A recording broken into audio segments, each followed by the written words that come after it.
बच्चा लोग, क्या हाल चाल।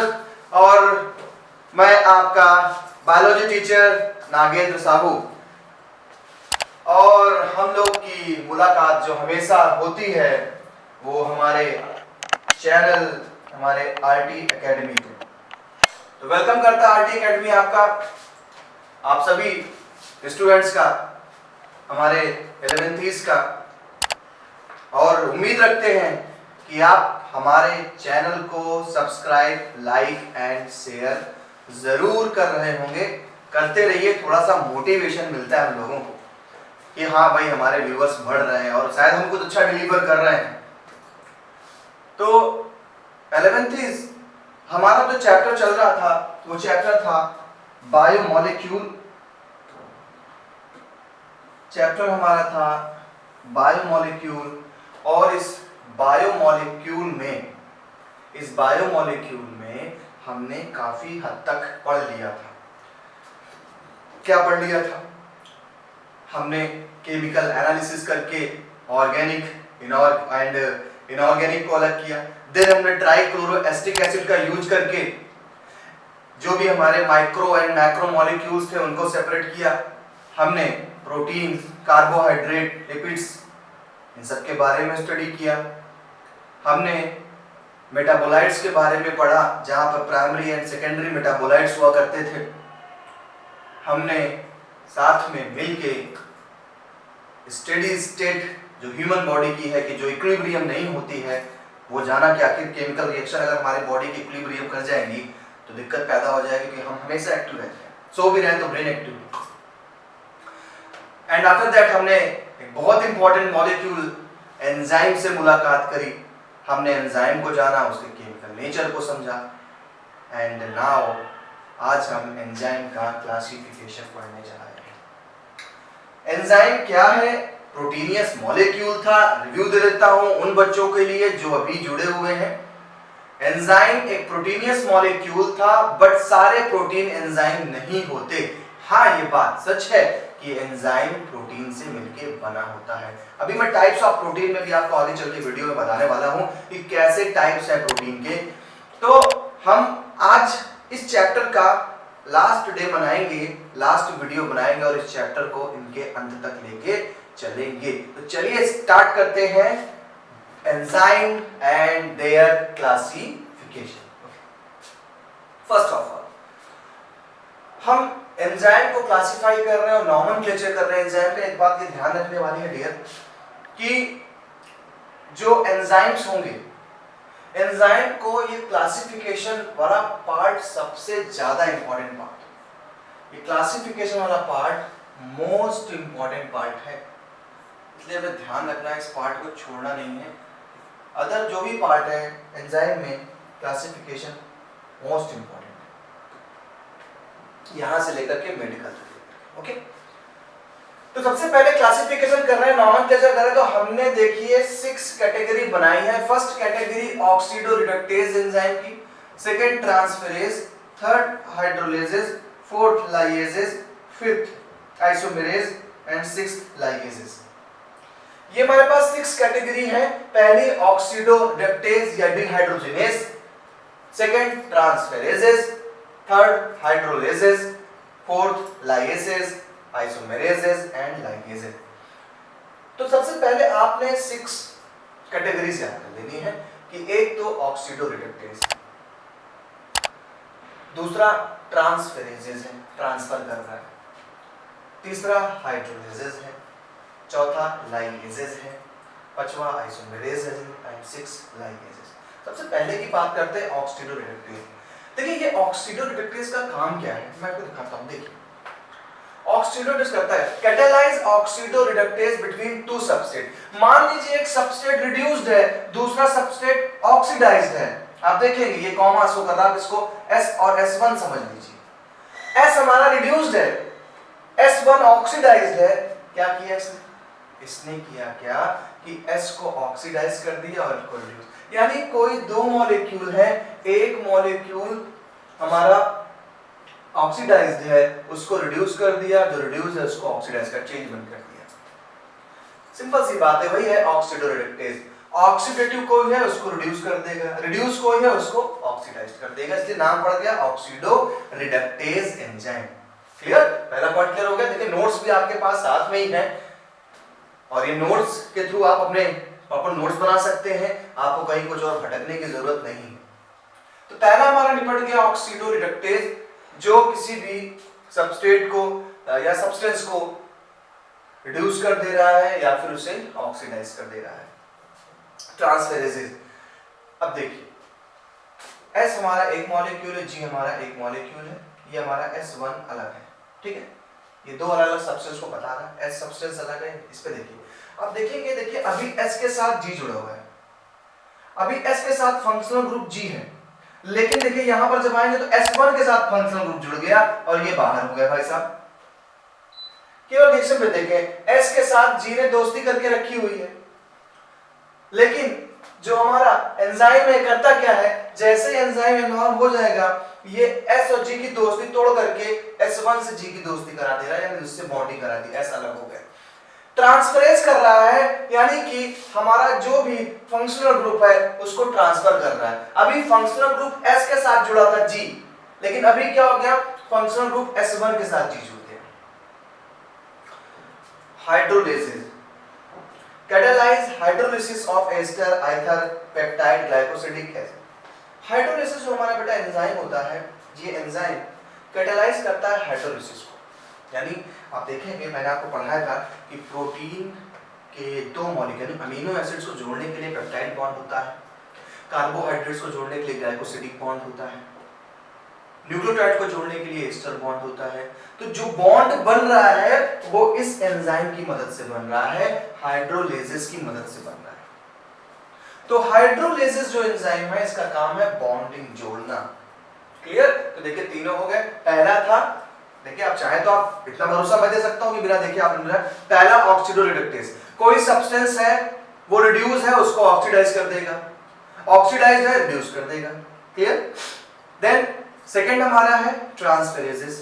क्या ट्रांसफेरेसिस कर रहा है? ट्रांसफेरेसिस का मतलब है कि अगर हम और आप दो फ्रेंड हैं, एक तीसरा आपका दोस्त है, अभी मेरी दोस्ती आपसे तीसरे वाले से नहीं है, लेकिन बीच में कोई एक मीडिएटर कूद जाए, वो हमारी आपकी लड़ाई करा दे, मेरी दोस्ती उससे करा दे, यानी आप फंक्शनल ग्रुप रिमूव हो गए, अब आपका जो दोस्त था वो मेरा दोस्त हो गया, यानी ट्रांसफर हो रहा है।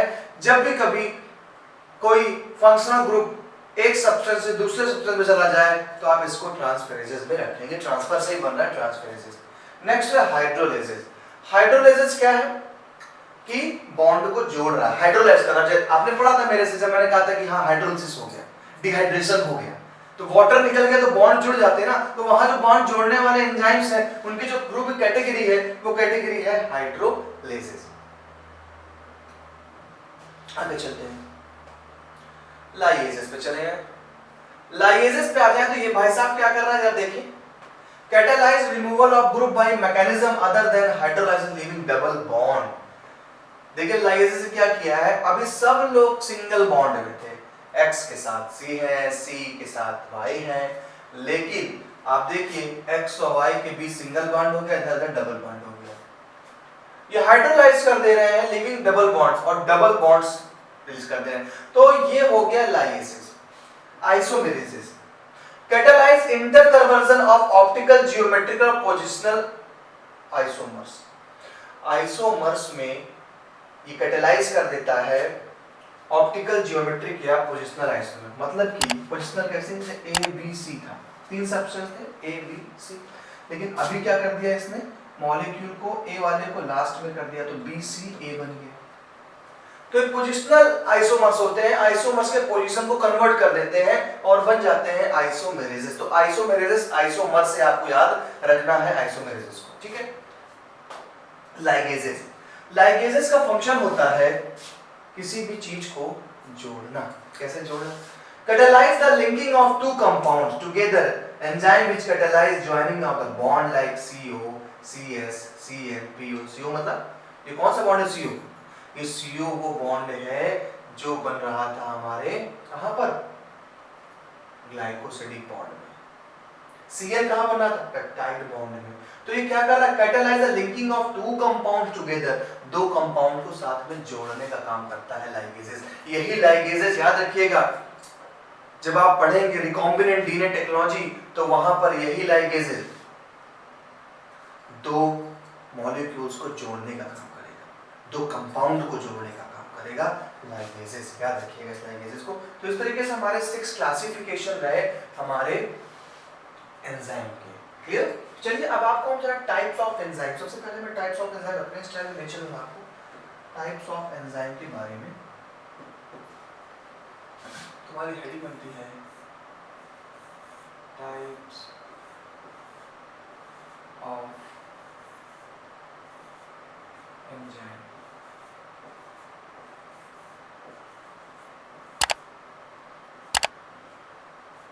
Types of enzyme.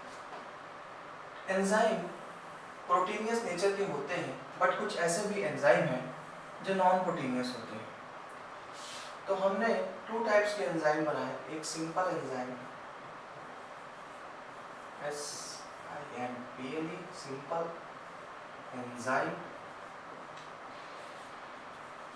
एंड दूसरे हमारे पास थे complex enzyme, simple enzyme and complex enzyme. Simple जो एंजाइम होंगे बेटा ये प्रोटीन मॉलिक्यूल के बने होते हैं, सिर्फ प्रोटीन मॉलिक्यूल के, सिर्फ प्रोटीन मॉलिक्यूल के अगर बन रहा है एंजाइम तो वो हमारा सिंपल एंजाइम है। और अगर एंजाइम प्रोटीन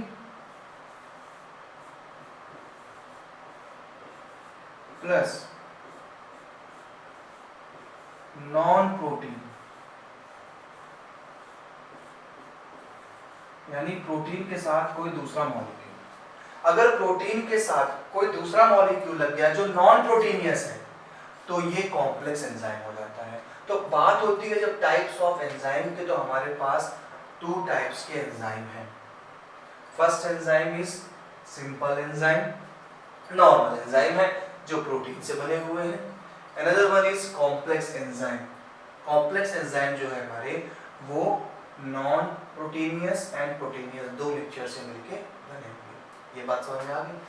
अब जो कॉम्प्लेक्स एंजाइम होते हैं उनके प्रोटीनियस और नॉन प्रोटीनियस दोनों कंपोनेंट को जोड़ करके हम जो बनाएंगे उसे बोलेंगे होलो एंजाइम, और नाम चेंज है, उसे बोलेंगे होलो एंजाइम।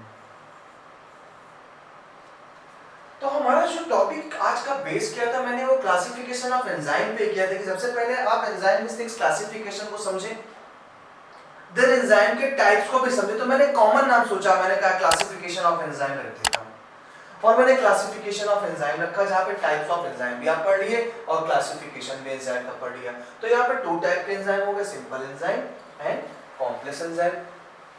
सिंपल में protein plus non proteinaceous substance है, ओके। कॉमनली क्या बोलेंगे? Holoenzyme. अब एक चीज मैं आपको बताता हूँ, यहाँ पर आप देख रहे हैं यहाँ पर भी 2 चीजें दी गई, apo enzyme and cofactor. Apo enzyme and cofactor ये क्या चीज है? देखिए जरा इसको।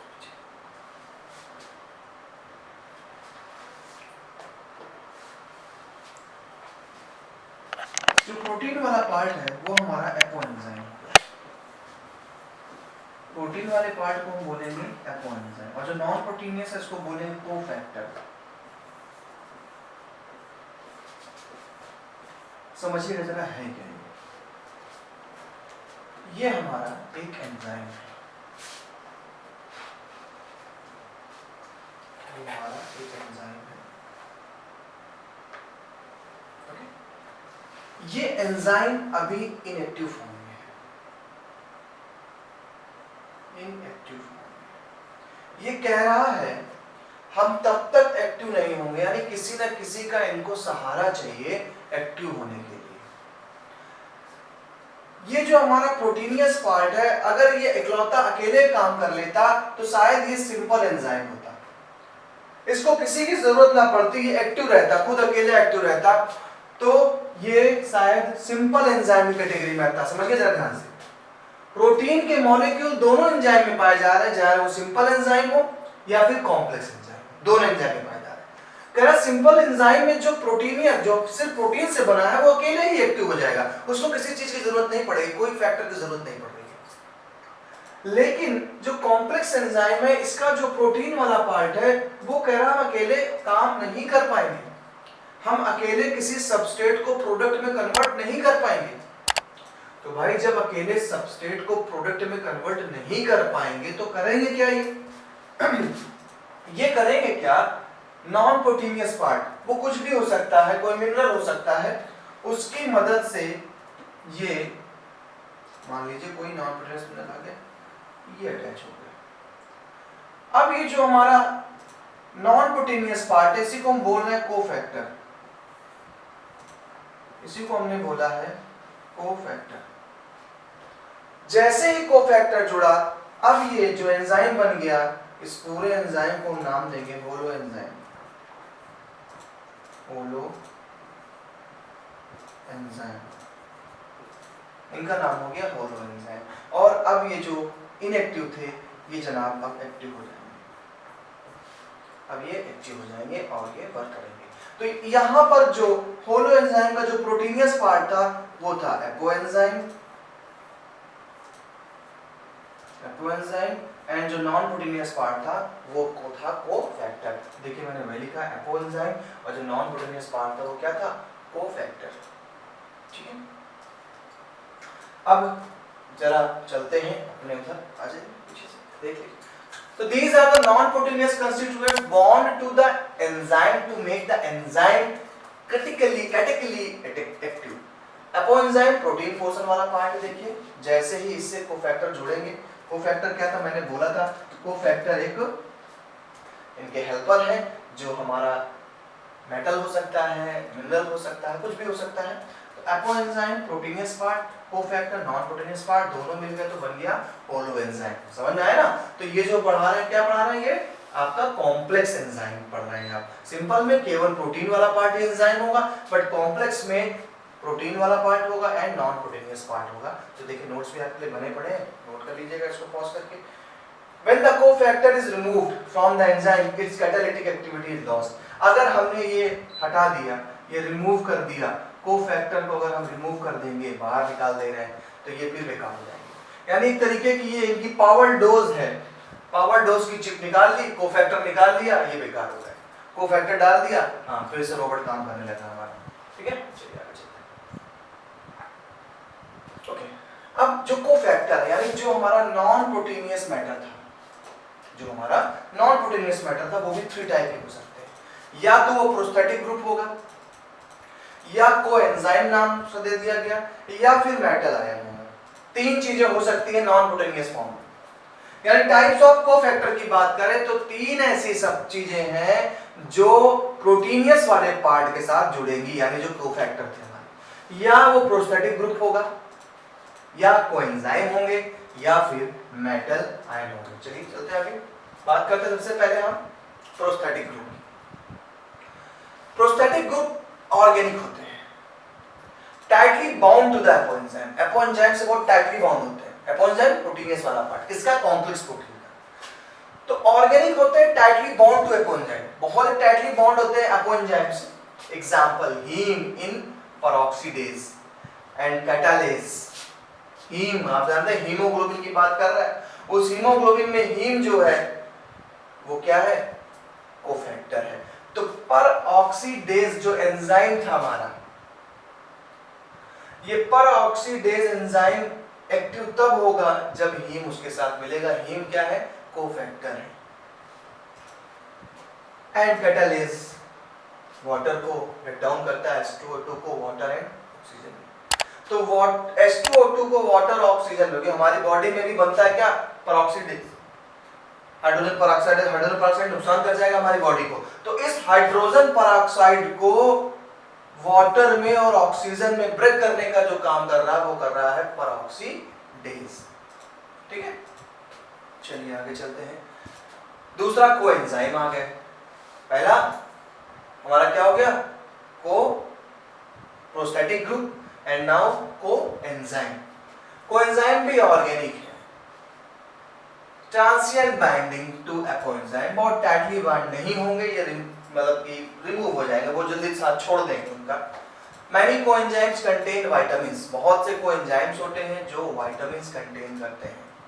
Okay, example NAD, nicotinamide, adenosine dinucleotide and NADP contain niacin. ये हमारे क्या है, निकोटिनिक एसिड, देखिए सब न्यूक्लियोटाइड से बने होते हैं, ये हमारे कोफैक्टर्स हैं। तो NADP, ADP ये सब हमारे कोफैक्टर्स होते हैं, है ना, ये कोफैक्टर है, ये भी ऑर्गेनिक। थर्ड पे चलते हैं, आइए। Metal ions, they form coordination bonds with side chains and active side and one or more coordination bond with the substrate। ये हमारे जो मेटल साइंस है, पहली बात तो ये मेटलिक होंगे, ये आयरन हो सकता है, ठीक है। तो they form coordination bonds with site at active site and one और मोर कोऑर्डिनेशन बॉन्ड, यानी ये एक या दो से ज्यादा बॉन्ड बना करके हमारे कोफैक्टर से जुड़ते हैं। Example, zinc is a cofactor of carboxypeptidase, एक प्रोटीन डाइजेस्टिव एंजाइम्स है। कार्बोक्सीपेप्टिडेज का फंक्शन होता है प्रोटीन को डाइजेस्ट करना, और उस प्रोटीन को डाइजेस्ट करने के लिए हमारे पास जो मेटल है, जो मिनरल है, वो है हमारा जिंक। तो जिंक यहाँ पर एक मेटल आयन है जो कोफैक्टर का एक टाइप है। ओके, एंड आफ्टर कोफैक्टर एक चीज और आपको जो बताने का भी है कोफैक्टर के बाद, कि एंजाइम टेम्परेचर पर बहुत अच्छी परफॉर्मेंस देता है, लेकिन अगर टेम्परेचर बहुत हाई हो गया या बहुत लो हो गया, खासकर हाई होने पे ज्यादा खतरा है। तो जो आप देख रहे हैं, मान लें अगर हम ये इसका एक्टिव साइट है, अगर हम मान लें कि ये इसका एक्टिव साइट है, अगर ये इसका एक्टिव साइट है तो ये डिनेचुरेट हो जाएगा। डिनेचुरेशन का मतलब ये एक्टिव साइट डिस्टर्ब हो जाएगा, और ऐसे समय एंजाइम किसी से भी रिएक्ट नहीं कर पाएगा। शायद यही एक कारण है कि जब गर्मी बहुत ज्यादा पड़ने लगती है तो लोग चक्कर खा के गिरने लगे। कुछ तो न्यूट्रिशन वैल्यू कम होने के कारण ऐसा होता है, और कुछ एंजाइम के डीनेचुरेशन के कारण होगा। ऐसी कंडीशन पे ये समझ लें कि एंजाइम डीनेचुरेट हो गया, गर्मी बहुत पड़ गई और आप बेहोश होकर गिर पड़े। जब होश में आए तो बहुत ठंडी हो चुकी थी और आप थोड़ा सा आगे बढ़ चुके। चलिए जल्दी से मैं एक बार आपको रिव्यू देता हूँ सारी चीज़ों का।